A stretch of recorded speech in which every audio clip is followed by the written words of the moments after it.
I'd like to show you how to do double sling back carry with a candy cane chest belt. This carry uses a wrap 2, sometimes 3 sizes smaller than your base size. I'm actually doing it with a wrap that's only 1 size smaller than my base size, so you're going to notice that I have much longer tails to work with, but it can be done in a much shorter wrap. This is a nice high carry, so it's good for younger infants, so long as you have mastered the fundamentals of seat making, basic rucks, keeping baby high and stuff like this. This is a nice high carry, but still introduces spreading a second pass over baby's back, which can be tricky. So, this carry starts 1 double hammock measure off from the middle marker. So that's starting the middle marker on your sternum, bringing the top rail under your arm to your spine. That measure is 1 double hammock measure, and that's where you're going to start baby. Get baby on your back.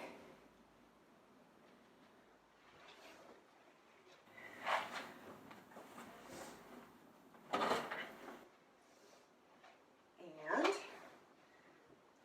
make a seat. I'm going to ask you to be a bit forgiving of the quality of my seat. I'm not terribly good at making a seat with a demo doll.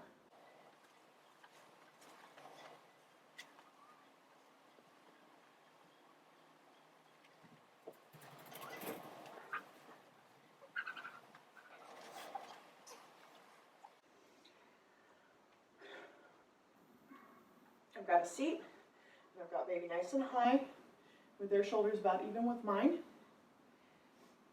Now, double sling is one of those carries that can be wrapped a couple different ways.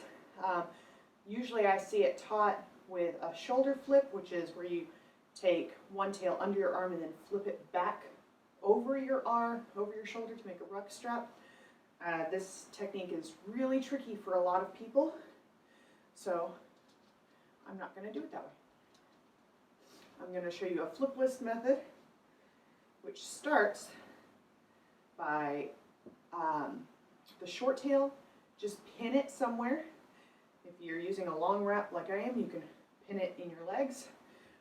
If you're using a shorter wrap, you'll have to pin it probably under your chin or in your teeth. I'm going to pin it in my legs so that I can continue to talk to you clearly.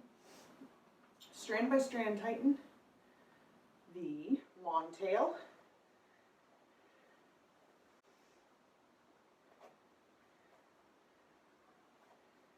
So that it's evenly tightened on your shoulder.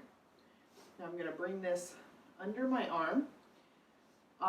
At this point, some people keep the rails the same, and some people keep the sides of the wrap facing out the same.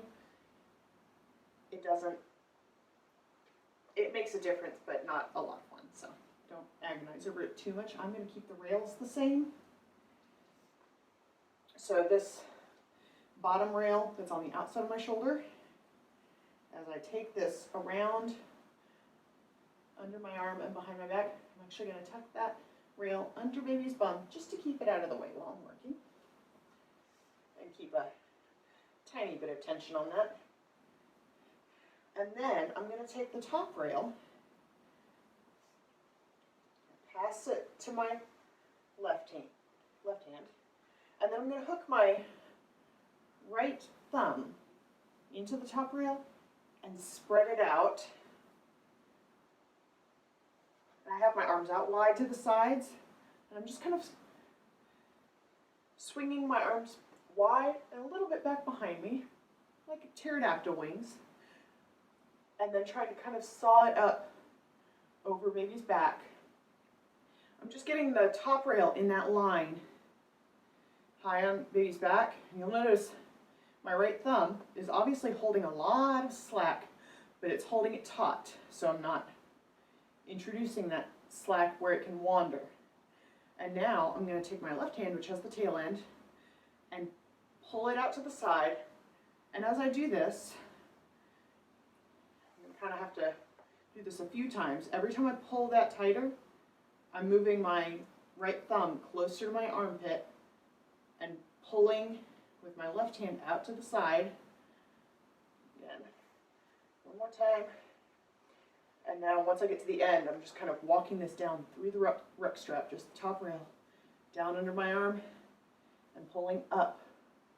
So you see I've got that spread high on baby's back, not popped over their head, not obstructing their airway, but high over baby's back. And now I'm going to hold that in my teeth while or you pin it under your chin. I just do better with my teeth. And then what I'm going to do is bunch all of the excess width down at the bottom under baby's seat, over both of baby's legs.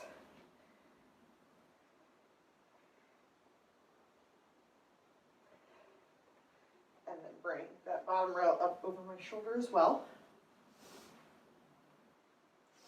So that second pass should be making a nice second seat and spread high over baby's back. And now you'll notice that I have two tails on top of my shoulder, which doesn't work in the end because there's nowhere to tie them off.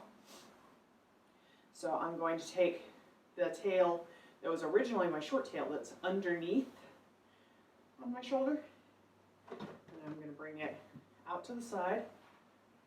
I'm going to pin the outer tail under my chin while I bring this inner tail under my arm, which is tricky because baby's arm is in it. And now I'm going to strand by strand tighten this out to the side, kind of reaching under my arm and behind me to get some of that slack. And then strand by strand tighten the over shoulder tail.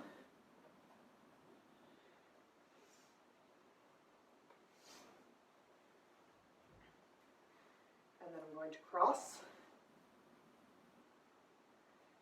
and twist these across my chest.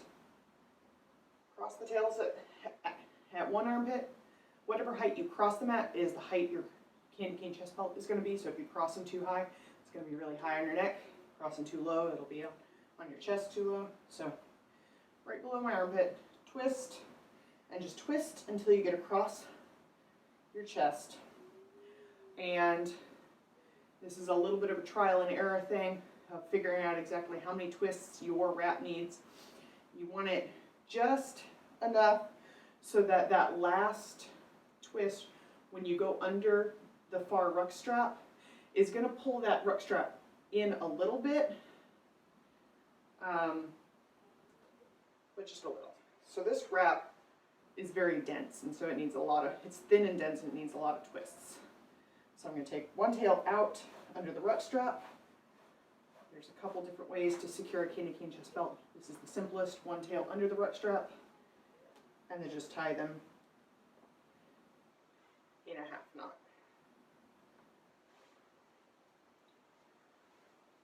There we go. And that is double sling carry with a candy cane chest belt.